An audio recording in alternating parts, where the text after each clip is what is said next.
Good set. Ooh. Oh, we're back. Messy hair, just finished my workout. This thing used to be light blue, now it's just drenched, so you can kind of see a little bit of the light blue there. It's drenched.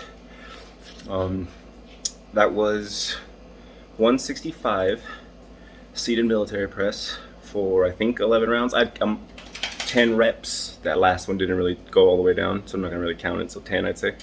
I gotta recount it for sure to make sure I did 10. But I tried something I seen from the YouTube channel Alpha Destiny. He said for seated military press, try this, and it's instead of being completely vertical, it's one click back. So I'm not doing an incline press. That's a seated military press with a little bit of a slight, like one click back on my bench. And yeah, it definitely put a lot more pressure on the anterior deltoids. Didn't feel so much on the actual like acromion joint here, and not real tension on the connective tissue. Just all delts. I think I might keep it that way. I liked it. Like I said, 165 for 10 last week. I tried completely vertical, and I did 165 for 6. So I mean, that's a pretty good increase. So last week I did the mace. This week I want to use the clubs for that post-workout finisher. So stick around. What's up, everybody? So like I said earlier, last week I did the mace as a finisher. This week I'm gonna do my clubs as a finisher. Every time I buy a mace, I try to buy a pair of clubs in about half the weight measure. So when I first bought my 25-pound mace, I bought a pair of 10 clubs. And then when I bought the 40-pound mace, I got these 220s. Just to work on that individual side, the unilaterals. This is a 20-pound on a mace, club, sorry. There's 2 of them. So I'm gonna go a couple of the exercises that I like to do, but this is mostly just a finisher after that, my upper body day. The primary one is the mills. They're coming around the head.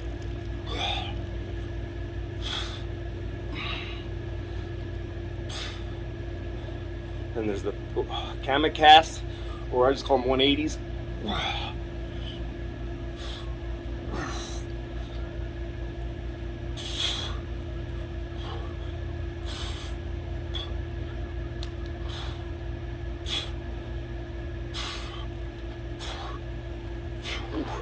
Then there's of course the pullovers.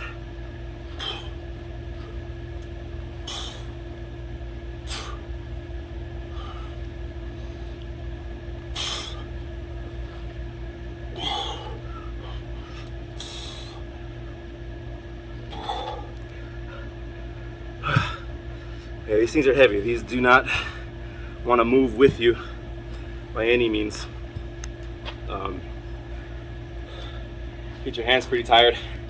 I just did a set of these, but the recording I did with them was not the best. Had something in the way, so I had to redo this. So my hands are already pretty tired. But those are the main movements that I really like to do with the clubs. There's if you do look up any of the Indian clubs, as they're called, you'll see a lot of guys using like 2-pound wooden clubs, 5-pound wooden clubs.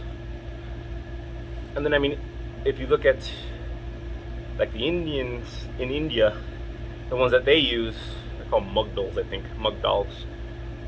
They're gigantic, they're huge, they're gigantic, but they only do mills, and like they're 5 feet tall, and they're made out of wood.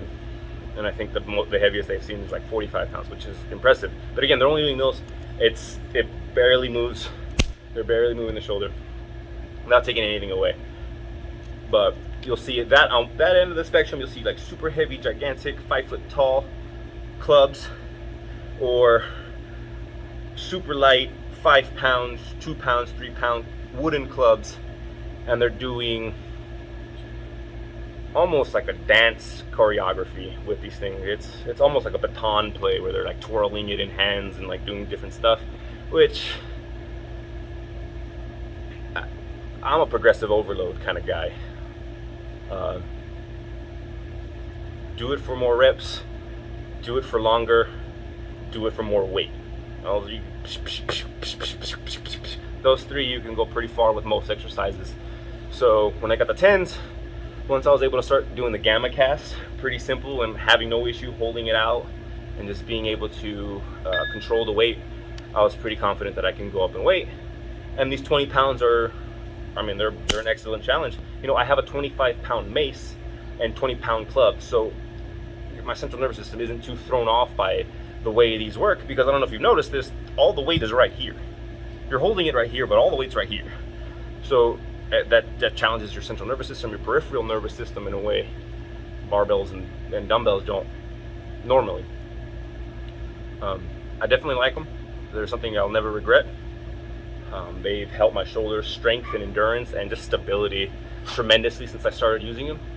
Core strength, anti-rotational strength, and they're just fun to use. Who the hell uses these things? So I really enjoy them. I definitely recommend them. But before I start rambling too long, appreciate you all joining me. I'm looking for the damn pen. Buenos noches.